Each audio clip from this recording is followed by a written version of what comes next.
Tu sais ce qui fait vraiment la différence entre deux photographes qui ont le même niveau de talent, mais un qui arrive à générer des revenus avec sa photo et à s'épanouir dans sa passion, et un autre qui se sent pas reconnu à sa juste valeur, qui sent que les gens ne ressentent pas vraiment la valeur de son travail et qui n'arrive pas à vivre de sa passion.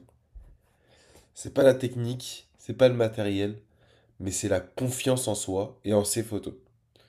Et aujourd'hui, je vais te montrer concrètement comment tu vas pouvoir faire pour booster ta confiance en toi lors de tes shootings et plus globalement dans toute ta pratique photographique et même dans toute ta vie. Reste bien jusqu'à la fin parce que je vais te donner l'exemple d'un de mes élèves qui lui a réussi à aborder des gens dans la rue pour les prendre en photo alors qu'il n'avait jamais osé le faire avant. Donc déjà, on pense souvent à tort que pour avoir de la confiance en soi, il faut avoir des années d'expérience, du bon matériel, du réseau, etc. Qui nous permet en fait de nous bâtir une confiance en soi innée qui va rester avec nous pendant tous nos shootings et toute notre vie. Sauf que c'est complètement faux, parce qu'en fait, pour avoir de la confiance en soi, faut juste en fait additionner plusieurs actions petit à petit, qui vont venir construire petit à petit une confiance en soi, parce qu'on sort de sa zone de confort et qu'on est habitué à sortir de sa zone de confort, ce qui fait qu'avec le temps, on vient construire une certaine confiance. Et en fait, c'est vraiment en se confrontant à la réalité, au contexte réel, au vrai shooting, etc., qu'on vient construire une confiance en soi. Personnellement, quand j'ai commencé la photographie, j'ai très vite commencé à faire des photos qui me plaisaient esthétiquement, etc. Mais j'avais pas forcément confiance en moi. Je me cachais un peu derrière l'objectif, je doutais un peu, j'avais un peu peur de déranger parfois, je me sentais pas vraiment légitime d'être le photographe à un endroit. Et vu qu'en plus j'avais commencé jeune, j'étais souvent en fait le plus jeune à l'endroit où j'étais.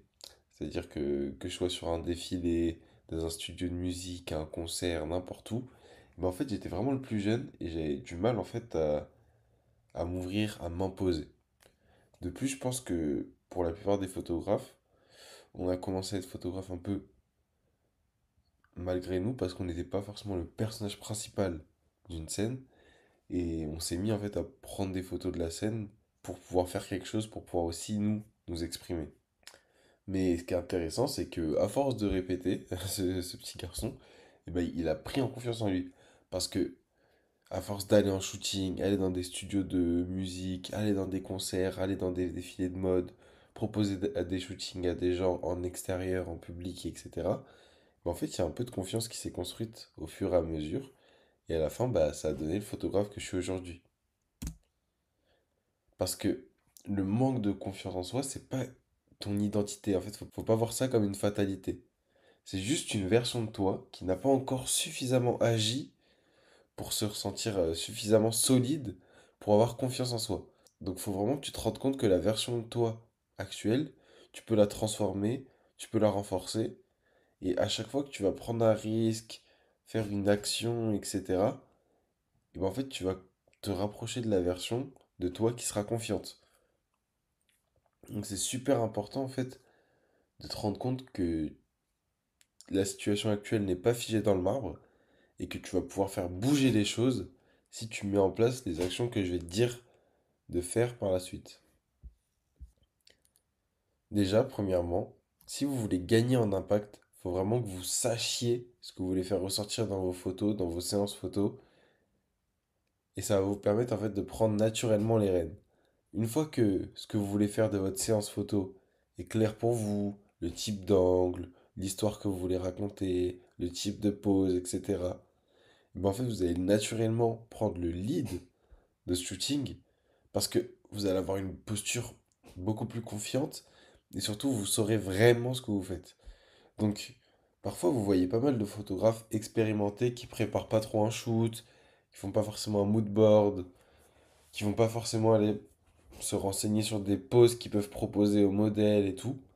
Sauf que pour l'instant, vous, pour essayer de vous créer une zone de confort sur ce domaine-là, qui est vraiment bah, le thème du shoot, etc., et ben, je vous recommande en fait d'aller préparer le shooting, d'aller limiter les incertitudes. Comme ça, au moins sur ce point-là, vous allez être certain. et ça va vous permettre d'avoir une posture beaucoup plus confiante sur le reste du shooting. Et du coup, vous allez beaucoup moins vous auto-saboter dans le sens où vous allez beaucoup plus facilement vous exprimer. C'est-à-dire que si à un moment vous avez une idée de pause, bah, vous n'allez pas laisser le modèle en freestyle, vous allez dire ouais non, fais plutôt cette pause. Ou si à un moment vous avez une idée d'éclairage, de spot, exactement où se mettre, etc. Et ben en fait, vous allez vous exprimer, vous allez vous imposer, et c'est comme ça que vous allez créer votre confiance. Et aussi, contrairement à ce que beaucoup de gens peuvent penser, c'est pas parce que on a confiance qu'on pratique, mais c'est parce qu'on pratique qu'on a confiance. Parce que, par exemple, la première fois que tu vas diriger un modèle, tu vas pas être à l'aise. Mais à force de pratiquer, tu vas en fait développer un flow où ça va devenir habituel pour toi. Et un jour, tu vas vraiment te surprendre à diriger avec calme, à diriger avec confiance et à diriger surtout bien. C'est-à-dire que tu sauras exactement quoi dire, comment montrer quelle pose le modèle doit faire, etc. Et donc ça va vraiment venir en fait avec la répétition. C'est-à-dire que comme je l'ai mis sur ce petit schéma, il va falloir commencer par de l'action qui va engendrer de la confiance et qui va réengendrer de l'action. Mais en tout cas, il ne faut pas que tu attendes d'avoir confiance pour commencer ton action, parce qu'en fait, sinon ça va jamais bouger. Faut que dès aujourd'hui, tu ailles agir pour pouvoir ensuite créer de la confiance qui va recréer des actions encore plus compliquées pour toi. Et au fur et à mesure, tu te surprendras à être confiant et à faire des choses de manière facile, alors qu'à l'époque, elles te paraissaient vraiment super compliquées.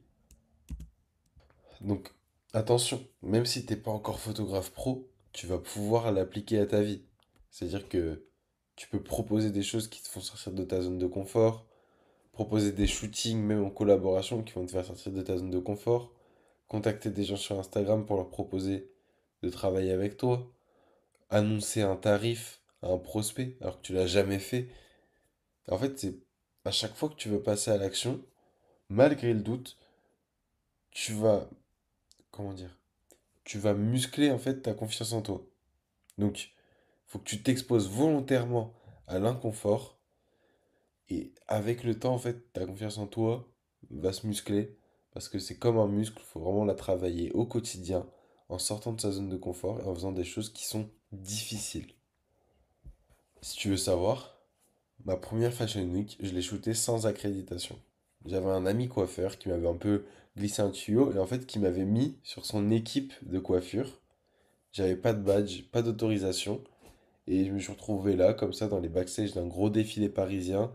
Il y avait vraiment des dizaines de mannequins, des dizaines de créateurs, de photographes, de journalistes, de maquilleurs, etc. Et franchement, je me sentais pas forcément à l'aise. Il y avait énormément de monde, énormément de mouvements. Et enfin, je me sentais pas forcément à ma place. Mais je me suis forcé à prendre des photos. J'ai shooté. Je suis allé voir des gens pour leur proposer des photos. Je suis allé voir même les créateurs, etc., pour leur proposer des photos, pour me présenter un peu, etc. Et avec le temps, les photos, je me suis rendu compte qu'elles étaient belles. Les gens, ils ont commencé à m'accepter, même à m'apprécier. Les gens me demandaient mon Instagram, etc. Et j'ai compris qu'en fait, bah, j'étais à ma place et que voilà, je volais rien. J'étais, j'étais à ma place. Et ce que j'en ai tiré, c'est que vraiment ma place, personne ne va me la donner.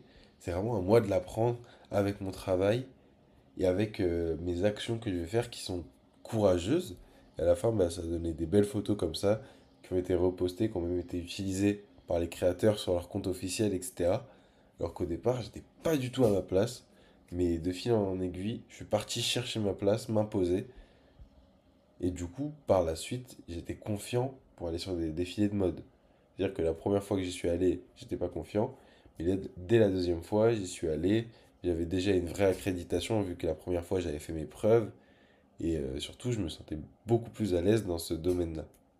Donc pour conclure, la confiance en soi, malheureusement, tu vas pas pouvoir l'apprendre. C'est-à-dire, il n'y a pas un livre que tu vas lire et à la fin, tu auras confiance en toi. Non. C'est quelque chose qui va se forger par l'action. Et à chaque fois que tu vas oser faire quelque chose qui te fait un peu sortir de ta zone de confort, tu vas forger un peu de confiance, un peu de confiance, un peu de confiance. Et c'est pour ça que tu vois pas mal de photographes qui sont vieux, qui n'ont pas forcément un meilleur niveau de technique que toi, qui sont pas forcément ouais, plus forts que toi ou quoi. mais qui ont une confiance en eux qui est vraiment inébranlable, c'est parce qu'en fait, ils ont répété des actions qui les faisaient sortir de leur zone de confort, et maintenant ils se sentent à l'aise un peu partout, même parfois un peu trop à l'aise. Et pour illustrer ça, j'ai mis une photo de mon élève Raphaël, qui osait vraiment pas aller prendre des photos dans la rue, encore moins aller aborder des inconnus pour leur proposer des photos. Mais on a fait un coaching en physique ensemble et vraiment je lui ai appris à prendre sa place. On allait voir des gens et je lui ai montré qu'en fait c'était lui qui apportait de la valeur aux gens et il venait pas pour voler des choses aux gens, il venait juste pour leur donner des photos, sachant que maintenant qu'il est dans le programme, il a réussi à se faire payer pour des photos. Donc en fait c'est comme s'il allait donner de l'argent à des inconnus dans la rue. Donc vraiment, si toi aussi, comme Raphaël, tu veux passer au next step dans la photographie, commencer à générer des revenus et prendre confiance globalement dans ton art, je t'invite à cliquer sur le premier lien qui est dans la description. Il y a ma méthode complète qui est compilée dans une vidéo d'une dizaine de minutes où je t'explique étape par étape comment tu vas faire pour passer du photographe que tu es aujourd'hui, donc passionné, à un photographe professionnel qui génère un complément de revenus avec son art. Sur ce, si jamais tu as une idée de prochaines vidéos que je pourrais faire pour régler un de tes problèmes, n'hésite pas à la noter dans les commentaires et on se dit à la prochaine vidéo.